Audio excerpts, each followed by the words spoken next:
Matter में gaseous state start कर लिया है और गैसियस स्टेट में गैस को कैसे मेजर करते हैं, 4 या 5 प्रॉपर्टीज जो हैं, temperature, pressure is very important, most important, temperature must be in kelvin, amount of substance को मोल्स में लिखते हैं एंड डेफिनेटली वॉल्यूम। तो ये 4 प्रॉपर्टीज के हिसाब से हमें क्वेश्चंस करने होते हैं।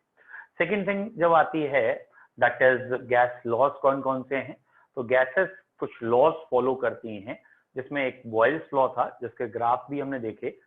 पहला लॉ बॉयल्स था, pressure and volume are inversely, और फिलहाल जनरली 2 लॉज को आप क्लम्प नहीं करेंगे, प्रेशर वॉल्यूम आर इनवर्सली। जब प्रेशर बढ़ाएंगे वॉल्यूम कम हो जाएगा, बट ये लॉ तब अप्लाई करेंगे जब कांस्टेंट टेम्परेचर होगा, यानी आइसोथर्म बनेंगे और कांस्टेंट मोल्स होंगे। चार्ल्स लॉ में वॉल्यूम डायरेक्टली टेम्परेचर है। इसमें थोड़ा ध्यान रखिएगा, अगर टेम्परेचर इन केल्विन है तो ग्राफ ओरिजिन से बना सकते हैं, और टेम्परेचर इन डिग्री सेंटीग्रेड है तो ओरिजिन से नहीं बनेगा, क्योंकि 0 डिग्री सेंटीग्रेड में गैस का वॉल्यूम 0 नहीं होता, 0 केल्विन एब्सोल्यूट 0 पे होता है। तीसरा लॉ हमने कल पढ़ा था बॉयल्स चार्ल्स, उसके बाद that is Gay-Lussac's law, pressure directly proportional to temperature होता है।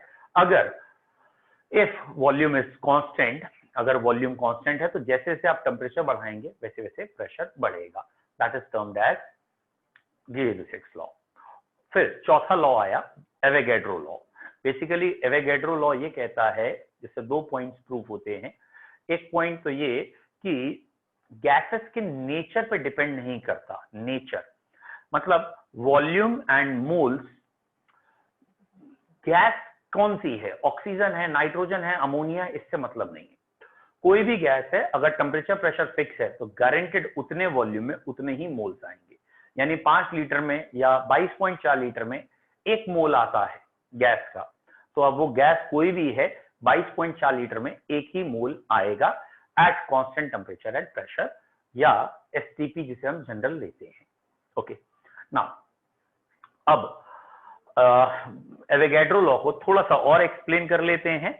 बेटा ये था हमारा एवोगैड्रोस लॉ, और बेसिकली एवोगैड्रो लॉ ये कह रहा है volume directly proportional two moles, more the volume more the moles, जितना वॉल्यूम ज्यादा होगा उतने मोल्स ज्यादा हैं।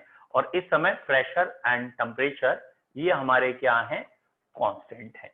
Eight constant temperature and pressure volume and moles are proportional, ठीक है। और जैसे इन जनरल हम बात करते हैं, इन जनरल आपको चैप्टर 1 में हमने कहा है PV equal to nRT equation लगाइए, या चैप्टर 1 में हमने आपसे कहा था कि 1 mole of any gas occupies 22.4 litre. यहां प्रूफ करेंगे ये बात थोड़ी सी गलत है, लेकिन चला आ रहा है, आपको भी चलाना है। इवन एनसीईआरटी ये बात कह रही है, एनसीईआरटी भी यही कह रही है कि चला आ रहा है, चलाओ भैया, क्योंकि चला आ रहा है। ठीक है, क्या चला आ रहा है, क्या चलाओ, एक बार समझ लीजिए मैं क्या कह रहा हूं। बेटा ये वाला पॉइंट है दिस वन, कि ये एनसीईआरटी में भी है। बच्चों ध्यान से देखिएगा, ये वाला पॉइंट दिस वन, यहां से यहां तक जो एनसीईआरटी का पैराग्राफ है वो आप पढ़ के देखेंगे तो क्लियर होगा कि एसटीपी पे 1 मोल गैस का वॉल्यूम 22.71 होता है, लेकिन वो 22.4 चलता आ रहा है, तो आप भी न्यूमेरिकल में 22.4 करते हैं, और एक्चुअल में वो 22.4 नहीं है, वो वॉल्यूम 22.7 है। ये अभी हम यहाँ प्रूफ भी कर देंगे कैसे है, ठीक है। पहले हम उसकी बात कर ही लेते हैं आपसे कैसे है, ठीक है। तो ये जो लॉज आए, that is boils law, Charles law और एवोगैड्रो लॉ, ये तीनों लॉ वॉल्यूम से रिलेटेड थे। और जब इन तीनों लॉ को क्लम्प किया गया, कौन कौन से तीनों law, Boyle's law V inversely proportional to P, Charles law V directly proportional to T, Avogadro's law V directly proportional to n। ये तीनों के तीनों V पे डिपेंडेंट लॉ हैं, यानी वॉल्यूम से रिलेटेड हैं। यहां हमने गे-लुसाक्स नहीं लिया क्योंकि वो टेम्परेचर प्रेशर का रिलेशन था।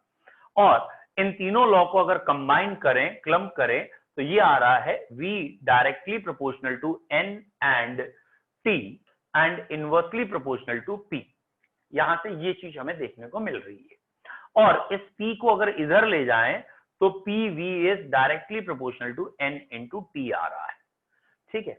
और इसकी जगह एक प्रोपोर्शनैलिटी कांस्टेंट भी चाहिए हमें। तो बेटा इसकी जगह प्रोपोर्शनैलिटी कांस्टेंट हमने R यानी यूनिवर्सल गैस कांस्टेंट R लिया है। It is termed as universal gas constant R। और अब हमारी इक्वेशन बन गई है PV equals to nRT। PV equals to nRT is also termed as ideal gas equation। और ये बेसिकली वॉल्यूम वाले तीनों लॉज को क्लम्प करके बनाई गई इक्वेशन है। तो यहां से अगर आप देखें तो इसमें एवोगैड्रो लॉ भी आपका वैलिड है, सॉरी गे-लुसाक्स लॉ भी आपका वैलिड है। What is Gay-Lussac's law? कि अगर वॉल्यूम कांस्टेंट होता है, कांस्टेंट अमाउंट होता है, ये दोनों टर्म कांस्टेंट है, तो प्रेशर और टेम्परेचर डायरेक्टली प्रोपोर्शनल थे। गे-लुसाक्स लॉ भी वैलिड आ रहा है, वो भी फेल नहीं हो रहा। तो this equation is termed as ideal gas equation. और इस इक्वेशन में पहले R की वैल्यू को डिस्कस करते हैं। बेटा R वेरी इंपॉर्टेंट, ये मान के चलिए अगर आपके दिमाग में क्लियर है तो 12th तक कई अलग अलग चैप्टर्स में ये आएगा और तब आपसे गलतियां नहीं होंगी। तो प्लीज एक बार R को ध्यान से देख लीजिएगा क्योंकि ये आगे तक काफी बार आना है। तो R बेसिकली इस फॉर्मूले के हिसाब से PV अपॉन NT के इक्वल है। R गैस कांस्टेंट है, यूनिवर्सल है, कभी चेंज नहीं करेगा, डिपेंडेंट किसी पे भी नहीं है। तो ये कोई बच्चा नहीं कहेगा प्रेशर बढ़ा दिया तो R बढ़ जाएगा, टेम्परेचर कम कर दिया तो, भैया R जहां है वही है, वो कभी चेंज नहीं होता। अब आपको क्या याद रखना है? यूनिट्स ऑफ R, क्योंकि R की जो वैल्यू है वो यूनिट डिपेंडेंट है। अगर आप यूनिट बदलेंगे तो आपको वैल्यू बदलनी पड़ेगी। तो बच्चों ये ध्यान रखना क्या क्या यूनिट आ सकती है। तो it is a common sense, pressure की यूनिट आप इन जनरल एटमॉस्फेयर ले सकते हैं, वॉल्यूम की यूनिट आप लीटर लेते हैं। तो मैंने ये लिखा लीटर एटमॉस्फेयर न्यूमरेटर में, अमाउंट ऑफ सब्सटेंस इसे मोल कहते हैं, और T फॉर टेम्परेचर जिसे केल्विन कहते हैं। तो डिनोमिनेटर में आ रहा है बच्चों मोल एंड केल्विन, न्यूमरेटर में आ रहा है बच्चों लीटर एटमॉस्फेयर। तो एक R की वैल्यू आपकी बनेगी लीटर एटमॉस्फेयर पर मोल पर केल्विन, लीटर एटमॉस्फेयर पर मोल पर केल्विन। ये दोनों न्यूमरेटर में एक साथ बोले जाएंगे, पर मोल पर केल्विन में आ रही है। और ये वाली वैल्यू है 0.08 एटमॉस्फेयर है, तो यहां आपको 2 याद रखना है। ये 0.082 वैल्यू लेते हैं जब आप R लीटर एटमॉस्फेयर पर मोल पर केल्विन में लिखेंगे तो 0.08 है। अगर आपने एटमॉस्फेयर की जगह बार ले लिया है, यानी यहां एक यूनिट बदल दी, और ऑब्वियसली लीटर को खाली आप L से लिख सकते हैं बच्चों। तो ये आपने अगर लिख दिया है लीटर लीटर बार पर मोल पर केल्विन, ठीक है, ये ऐसे भी लिखा जाता है लीटर एटमॉस्फेयर पर मोल पर केल्विन। तो बेटा ये वाली वैल्यू 0.083 हो जाएगी। बहुत माइन्यूट सा अंतर है, तो इनसिग्निफिकेंट अंतर है, कुछ दिक्कत नहीं है आपको। तो एक बारी 0.082 है और एक बारी ये 0.083 है।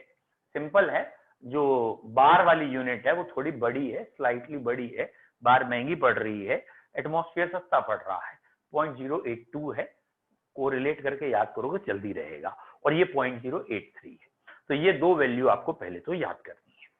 नाउ R की और भी यूनिट्स हैं, ये अभी मैं दिखाऊंगा आपको लिख के। तो ये R की और भी यूनिट्स हैं बच्चों।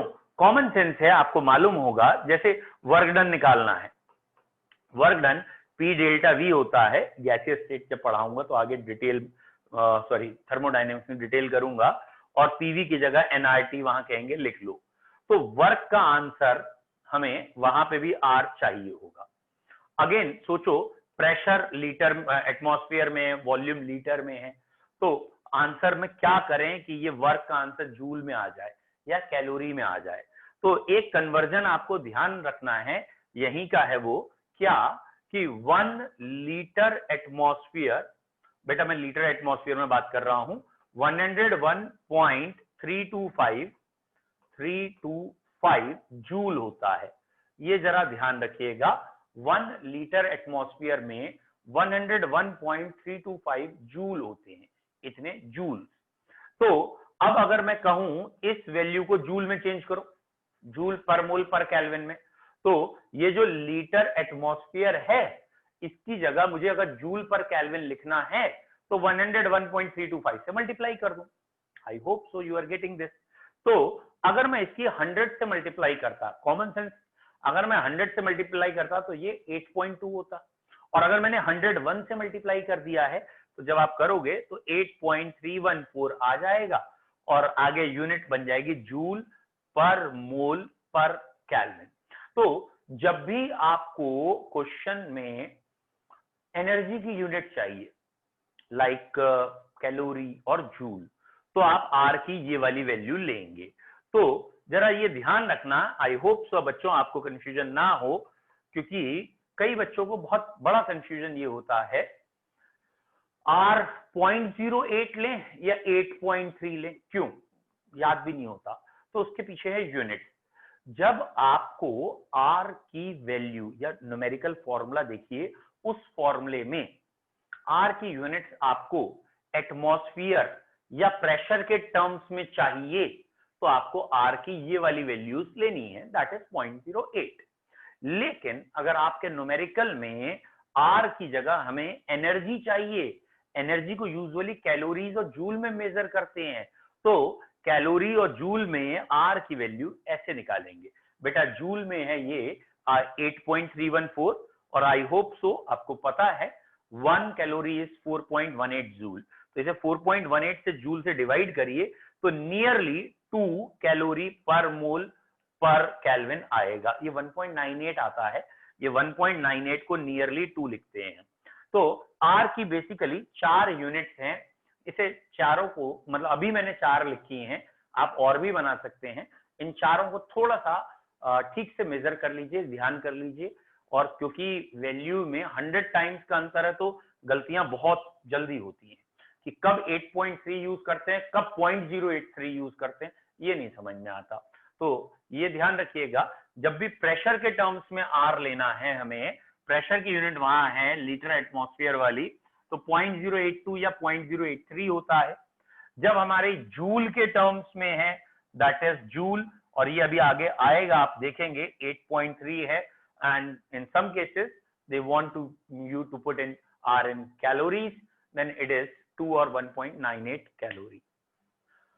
R की इस वैल्यू में किसी को Q है, मतलब क्वेश्चन है, या P है, प्रॉब्लम है, तो पूछ लो।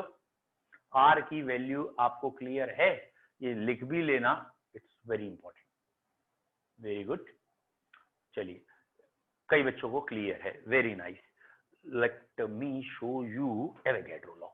ओके, Avogadro law, एक सेकंड देखें ये सही चल रहा है नहीं चल रहा है, गिव मी अ सेकंड। नहीं चल रहा, एक साथ आ जाता है hero. Slide show from current slide now. भाई आ भी जाओ, अच्छा शुरू से आएंगे, एक मिनट देख लेते हैं बेटा ये अवोगैड्रो भाई कह क्या रहे हैं हमारे। ये बिल्ली जैसा इसका मुंह है फिलहाल, चलो कोई बात नहीं। It states that at constant temperature and pressure, equal volume of all gases contain equal number of moles। ठीक है, इक्वल वॉल्यूम में इक्वल नंबर ऑफ मोल्स होंगे, और volume is directly proportional to number of molecules. ठीक है, molecules moles एक ही चीज है। ठीक है, तो number of moles into Avogadro number, basically ये मॉलिक्यूल्स बना देगा। ठीक है, n इनटू दिस, तो ये मॉलिक्यूल्स में चेंज कर दिया। फिलहाल वॉल्यूम डायरेक्टली प्रोपोर्शनल टू मोल है। हाँ, ये हमने कल यहाँ तक आ गए थे, आई होप सो याद होगा आपको, ये एलियंस आ रहे थे कल जहां तक मुझे ध्यान है। ठीक है, ओके, तो कुछ चीजें वेरिएबल्स हो सकती हैं, कुछ कांस्टेंट्स होंगी हर क्वेश्चन में। जैसे वेरिएबल p और v है तो उस समय कांस्टेंट n और t है। आई होप सो आपको याद आया हो, ये था हमारा बॉयल्स लॉ। बॉयल्स लॉ में हमने कहा था pressure inversely proportional to volume. फिर वेरिएबल हमारा v और t था, और कांस्टेंट था हमारा p और m। बेसिकली अगर आपको याद आया हो तो ये चालू का नियम था, हमारे चार्ल्स लॉ था। इसके बाद बेटा हमारा प्रेशर और टेम्परेचर में याद अगर आ गया हो तो ये गे-लुसेक्स लॉ था। इस समय कांस्टेंट कौन थे, एक सेकंड रुका हूं, आप समझ गए होंगे कांस्टेंट कौन है, तो v और m कांस्टेंट थे, तो ये हमारा गे-लुसेक्स था। चौथा हमने कल पढ़ा एवोगैड्रो या लास्ट लॉ पढ़ा एवोगैड्रो, वॉल्यूम और n में रिलेशन था, और प्रेशर और टेम्परेचर कांस्टेंट था, और ये हमारे एवोगैड्रो ने दिया था, तो एवोगैड्रो लॉ था। आइडियल गैस इक्वेशन जो बनाई गई वो बॉयल्स लॉ, चार्ल्स लॉ और एवोगैड्रो लॉ को जोड़ के बनाई गई। इन तीनों में वॉल्यूम का रिलेशन था, ठीक है। और इन तीनों को जब रिलेशन को हमने मतलब क्लम्प किया, मिक्स किया, तो ये आया और इसका हमने प्रोपोर्शनैलिटी कांस्टेंट R बनाया, जिसका नाम रखा यूनिवर्सल गैस कांस्टेंट, ठीक है। PV इक्वल टू nRT हो गया। इसको आज की तारीख में हम कहने लगे हैं आइडियल गैस इक्वेशन। नेक्स्ट बेटा, आइडियल गैस इक्वेशन की स्लाइड तो देखिए, ये है P1 V1 T1 P2 V2 T2 की स्लाइड। अगर ये P, V और T शुरू में एक कंटेनर में गैस है और कुछ चेंजेस करने के बाद ये चेंज हो जाते हैं, तो यहाँ N और R कांस्टेंट है, तो आप यहाँ कह सकते हैं पहले वाले के लिए इक्वेशन लगेगी PV इक्वल टू nRT, जो 1 है उसे 1 लिख दिए, दूसरे वाले में जो 2 है वो 2 लिख दीजिए, और obviously PV upon T constant आ रहा है, तो क्योंकि PV अपॉन T एक तरीके से NR आ रहा है जो कि कांस्टेंट है, तो आप डायरेक्ट फॉर्मूला यूज कर सकते हैं P1 V1 अपॉन T1, जितना शुरू है उतना ही बाद में होगा P2 V2 अपॉन T2। तो एक ही गैस के लिए अगर टेम्परेचर, प्रेशर और वॉल्यूम में कुछ चेंजेस होते हैं तो आप इस इक्वेशन का डायरेक्टली यूज करेंगे, इसे जनरल गैस इक्वेशन कह सकते हैं। बेटा, डेंसिटी एंड मोलर मास, वैसे तो ये आपको क्लियर है, लेकिन फिर भी मैं आपको एक बार डेंसिटी का रिलेशन थोड़ा सा बता देता हूं, फिर आप जब स्लाइड देखेंगे तो ज्यादा समझ में आएगा। बच्चों, ये इक्वेशन होती है हमारी PV equal to nRT। Good. PV is equal to N क्या था? मोल्स। जिन्होंने चैप्टर 1 नहीं पढ़ा उनको बता रहा हूं, बाकी तो जाने ही हो। मोल होता है weight upon molecular weight. Weight ये लिखा है, मॉलिक्यूलर वेट ये लिख दिया। गुड। अब मैं कह रहा हूं V भी मैं इधर ले जा रहा हूं, तो ये वेट को W लिख दिया, ये V आ गया, RT बाई M आ गया। क्लियर? ये W है वेट और V है वॉल्यूम। वेट पर वॉल्यूम हो गया डेंसिटी, तो ये आ गया बेटा DRT अपॉन M। लेकिन हम तो भाई डेंसिटी की बात कर रहे हैं, तो हम कह रहे हैं चलो हम डेंसिटी के हिसाब से पूछें आपसे, तो D इज इक्वल टू क्या आ रहा है? तो ये आ गया PM अपॉन RT। डेंसिटी ये आया। अच्छा, R कभी बदले ही ना, वो तो यूनिवर्सल गैस कांस्टेंट है, तो डेंसिटी प्रोपोर्शनल टू PM अपॉन T। ये इक्वेशन आ गई। एक बारी common sense, what is density? बेटा, डेंसिटी है क्या? Density is basically mass of unit volume. Mass of unit volume का क्या मतलब है? आप 2 लीटर की पेप्सी की बोतल लाए, आपने 2 लीटर का वेट किया, उसके लिक्विड का वेट आपने निकाला, उस 2 लीटर का वेट आपका सपोज 3 kg आया, तो आप कह सकते हैं 1 लीटर का वेट आपका आ रहा है 1.5 kg। तो 1 लीटर या 1 यूनिट वॉल्यूम का मास कितना है? यूनिट वॉल्यूम का मास कहलाता है डेंसिटी। तो बेसिकली डेंसिटी ज्यादा है, इसका मतलब यूनिट वॉल्यूम में मास ज्यादा आ रहा है। नाउ अब जरा सोच के देखो, यहां इस चीज को सोच के देखो, 2 गैसेस हैं, हमें डेंसिटी सोचनी है। कॉमन सेंस लगाओ, फॉर्मूलों को बाद में देखना। कॉमन सेंस, अगर 2 गैसेस रखी हैं या एक ही गैस 2 अलग अलग कंटेनर में रखी है और हमने दूसरे वाले कंटेनर को हीट कर दिया, तो हीट करने पे इन जनरल चीजें एक्सपैंड करेंगी, चीजें दूर जाएंगी। जब दूर जाएंगी तो वॉल्यूम बढ़ जाएगा, तो उतना ही अमाउंट गैस का ज्यादा स्पेस घेर लेगा। अगर बच्चों उतना ही अमाउंट गैस का ज्यादा स्पेस घेर लेता है, व्हाट इट मीन? इसका मतलब जो मास पर यूनिट वॉल्यूम था वो कम हो गया, उतना ही मास इतनी जगह में आ रहा है, तो मास पर यूनिट वॉल्यूम कम हो गया, दैट इज डेंसिटी कम हो गई। तो जितना तुम हीट करते जाओगे गैस दूर होती जाएगी, डेंस कम होती जाएगी, डेंसिटी कम होगी। Next, pressure. जितना प्रेशर बढ़ाते गए, कॉमन सेंस, प्रेशर बढ़ाते गए तो जो चीज दूर थी वो पास आने लगी, यानी अब उतनी ही गैस कम जगह में है, ज्यादा मास कम जगह में, डेंसिटी बढ़ गई। और अगर डेंसिटी बढ़ गई तो आप कह सकते हैं pressure and density are directly, जितना प्रेशर बढ़ाओगे डेंसिटी बढ़ेगी।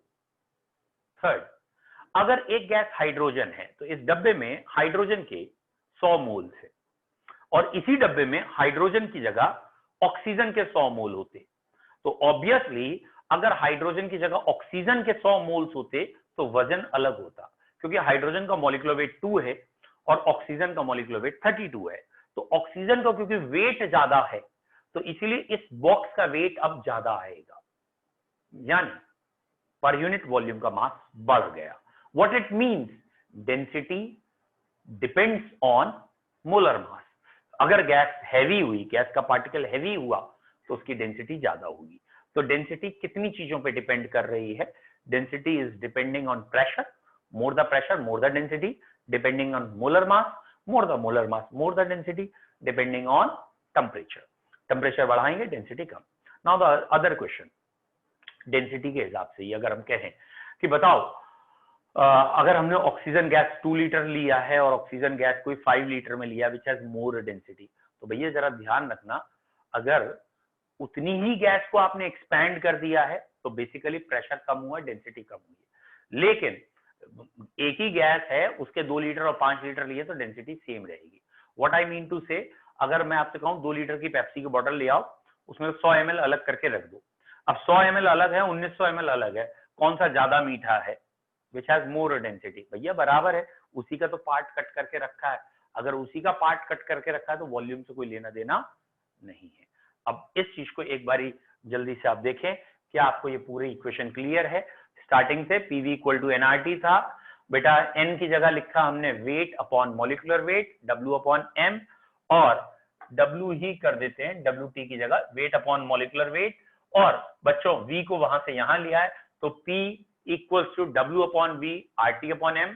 डब्ल्यू अपॉन वी डेंसिटी होता है, तो ये आ गया P equal to D R T upon M, density आ गया P M upon R T, R constant है, तो density is proportional to pressure, proportional to molar mass and inversely proportional to temperature in kelvin.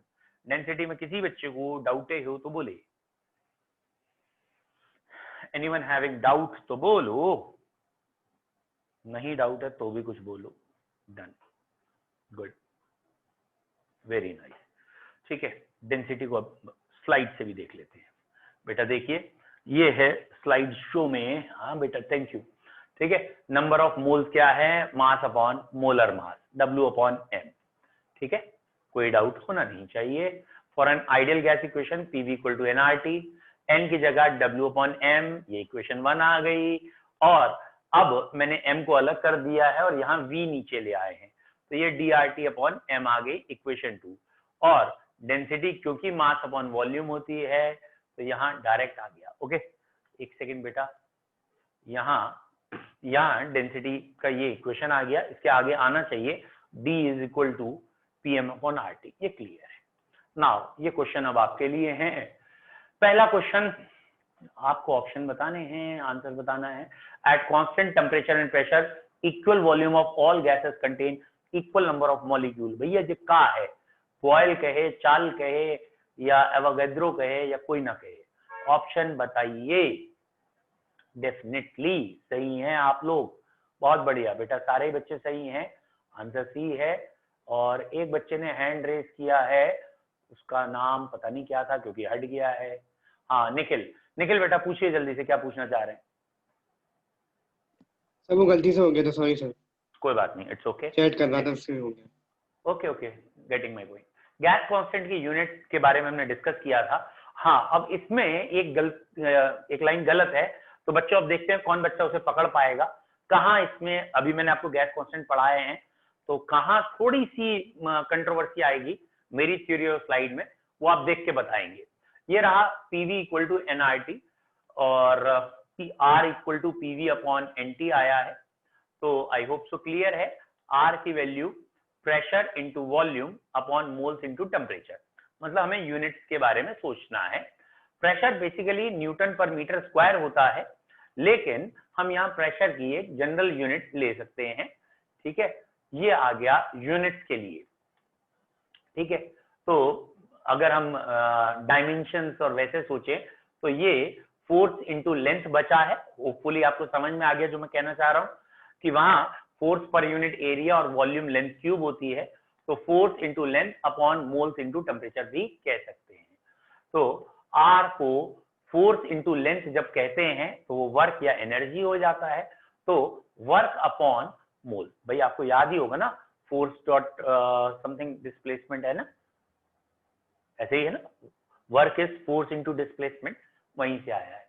ठीक, R represent work done पर degree mole. तो जरा ये भी ध्यान रखिएगा बेटा, आर रिप्रेजेंट वर्क डन पर degree mole. Different values R की हो सकती हैं, यूनिट पे डिपेंड करेगी। ठीक है, प्रेशर और वॉल्यूम आपने जिसमें लिए हैं उस पर डिपेंड करेगी।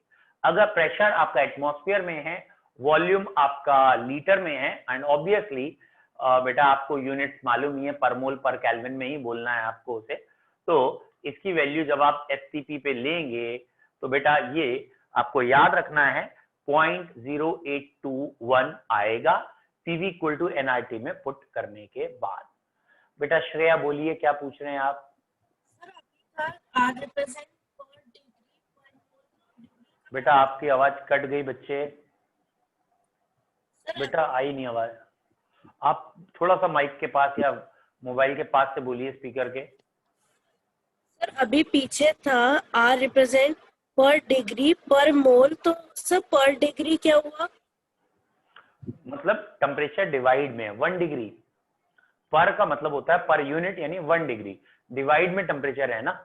देखो W अपॉन R और T दो चीजें डिवाइड में है ना, जैसे हम कहते हैं ना स्पीड का फॉर्मूला डिस्टेंस अपॉन टाइम, तो distance travelled per unit time कहा जाता है। तो पर का मतलब ये नहीं है हवा में उड़ाना, उसे पर नहीं लगाने, उस पर का मतलब है डिवाइड बाई दिस। तो क्लियर है बेटा? Yes sir. Okay, raise down. अगला केस 2 बेटा, अगर ऑब्वियसली न्यूटन पर मीटर स्क्वायर में है, मैंने अभी आपको कहा ही था, जिसे बार कह सकते हैं हम, तो इनकी वैल्यू जब हम यहाँ रखेंगे सबकी वैल्यू, तो ये आर आपका आ जाएगा। ठीक है, ये न्यूटन मीटर स्क्वायर है, और इसमें जब हम रखेंगे तो ये 8.314 आपको दिख गया ना, लेकिन आगे यूनिट भी ध्यान से देखिएगा, 8.314 जूल में है, क्योंकि जूल ऑब्वियसली मैंने अभी आपको बताया था 101.325 से मल्टीप्लाई करते हैं। तो मेरा तरीका बताने का था वो था लीटर एटमॉस्फेयर से जूल में चेंज कर लो। इन्होंने डायरेक्ट वैल्यू ले ली है कि 1 लीटर एटमॉस्फेयर में 101.325 न्यूटन मीटर स्क्वायर होते हैं।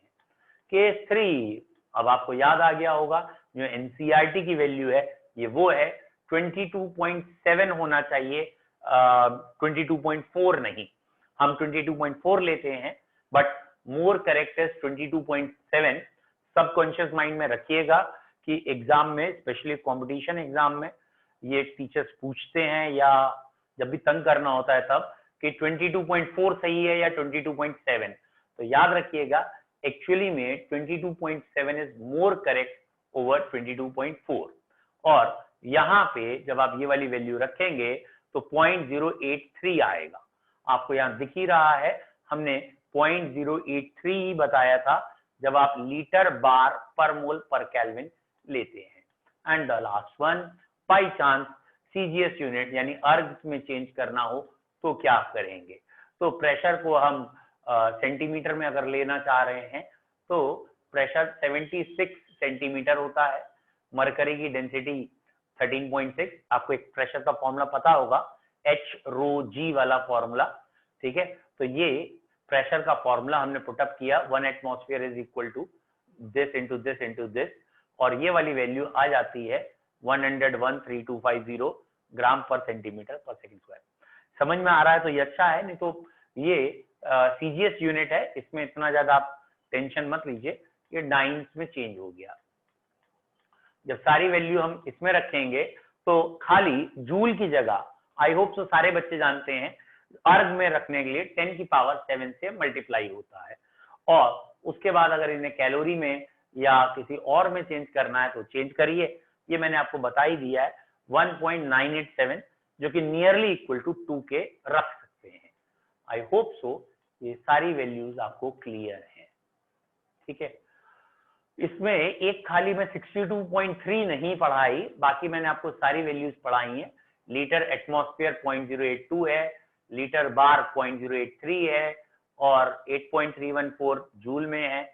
जूल से अर्ग में बनाने के लिए 10⁻7 है, और कैलोरी में तो एक 62.3 वाली वैल्यू एक यहाँ थोड़ी सी बस एक्स्ट्रा है, इसको आप ध्यान कर लीजिए। ठीक है, ध्यान रखिएगा प्रेशर और वॉल्यूम की यूनिट और आर की यूनिट मैच करें। पूछो भैया विजय, क्या पूछ रहे हैं आप? विजय जी पूछिए।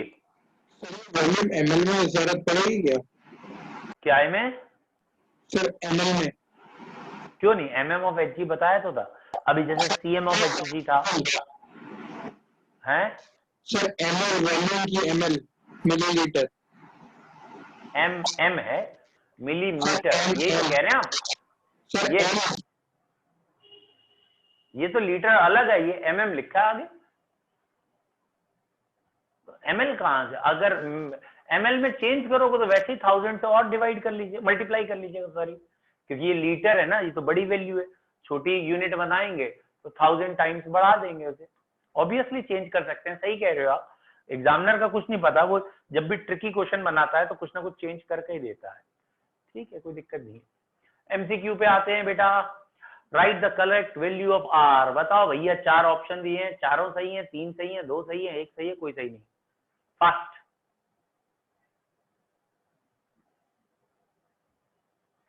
गुड, बहुत बढ़िया। आई होप सो सारे बच्चों को समझ में आ गया है और अभी तक एक का भी आंसर गलत नहीं है, किसी ने जल्दबाजी नहीं की, इसका मतलब वेरी गुड। आप ध्यान से आंसर पढ़िए, चारों से मतलब तीनों सही हैं, क्योंकि पहले वाले में एटमॉस्फेयर है तो 0.08 चलेगा, तीसरे वाले में बार है, थोड़ी महंगी है, 0.083 चलेगा, और बीच में जूल पर मोल पर केल्विन है और 8.314 चलेगा, तो इसलिए ऑल चलेगा। थैंक यू, ये पहली स्लाइड हमारी खत्म हुई है। ठीक है, ओके ओके ओके ओके, तेरी तो एक मिनट,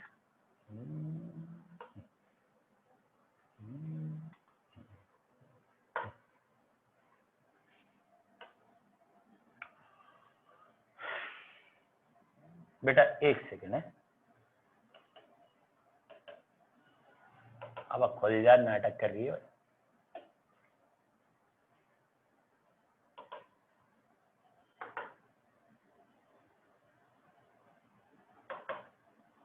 अब बच्चों हमें बात करनी है पीवी इक्वल टू एनआरटी के न्यूमेरिकल्स की, आइडियल गैस इक्वेशन के बारे में। ठीक है, तो पीवी इक्वल टू एनआरटी जिसे हम कहते हैं, या जिसे हम आइडियल गैस इक्वेशन कहते हैं, उसके डायरेक्ट ही आपको क्वेश्चंस देखने हैं, जस्ट मल्टीप्लाई करिए या डायरेक्ट सॉल्व करना है आपको। ओके, तो आई होप सो इसमें अगली हेडिंग हमारी जो है वो आपको जल्दी समझ में आए। ये रहा हमारा क्वेश्चन, पेश किया जाए कंप्यूटर साहब, चलिए जी। Calculate the number of moles of hydrogen present in इतने decimetre cube sample of hydrogen at pressure इतना, टेम्परेचर इतना। फर्स्ट क्वेश्चन है, हेल्प करूं? नो, वेरी गुड, करिए। Okay, let's start.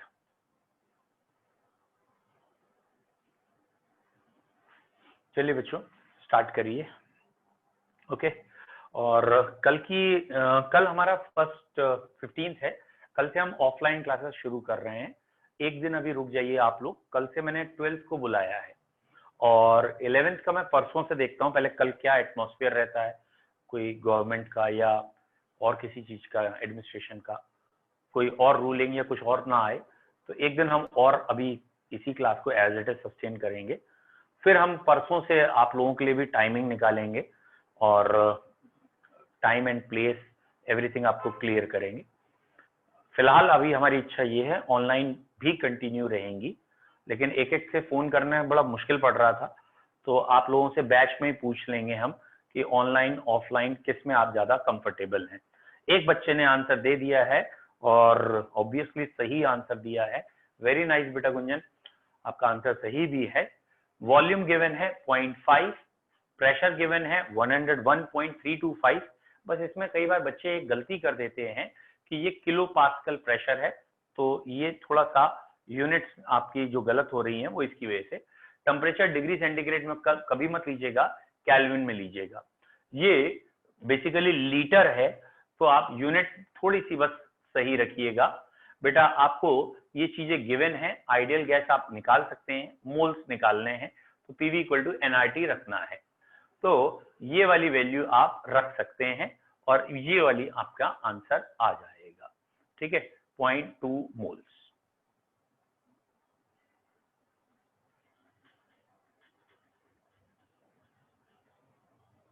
ठीक है,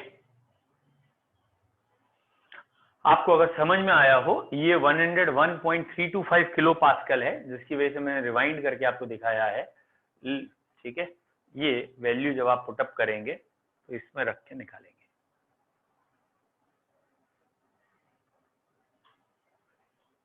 एक और देख लीजिए बस।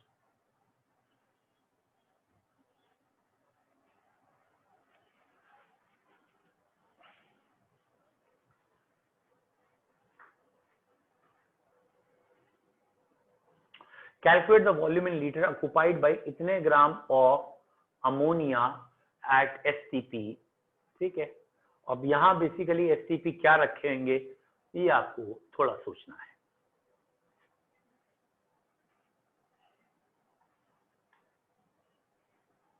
पहले आप अटेम्प्ट करिए, फिर बताऊंगा।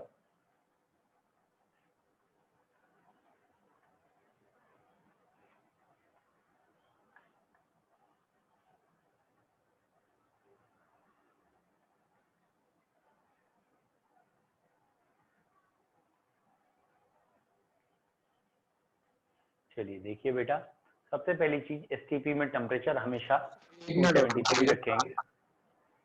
हाँ जी बोलो। सर 1 मिनट और रुक जाइए।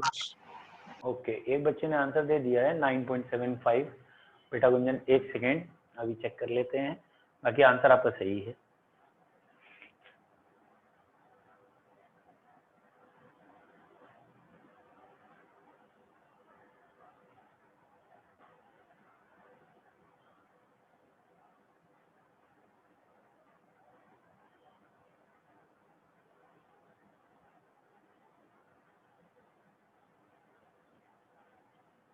गुड। ओके श्रेया 9.75 अगेन वही है। चलिए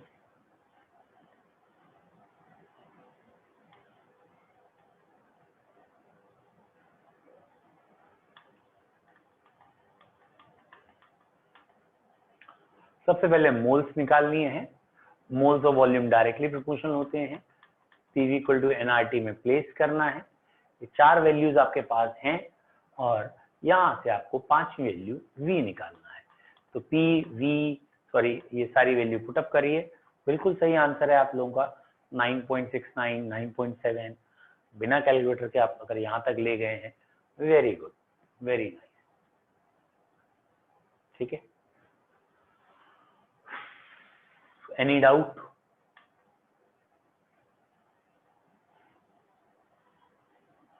बोलो।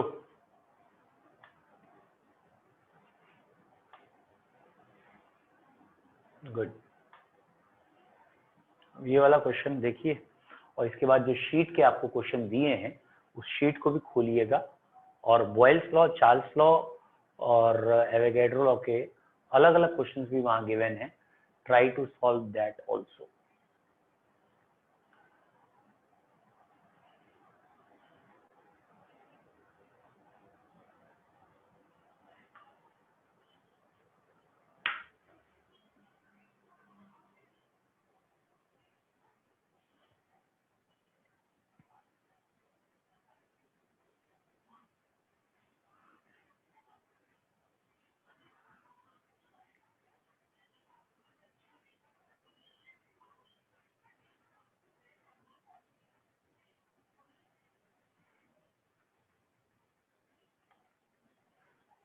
स्टार्ट करें। A sample of nitrogen gas occupies इतने decimetre cube volume at STP. Calculate its volume at 65 degree centigrade and इतने एटमॉस्फेरिक प्रेशर। टेम्परेचर भी गिवन है, प्रेशर भी गिवन है।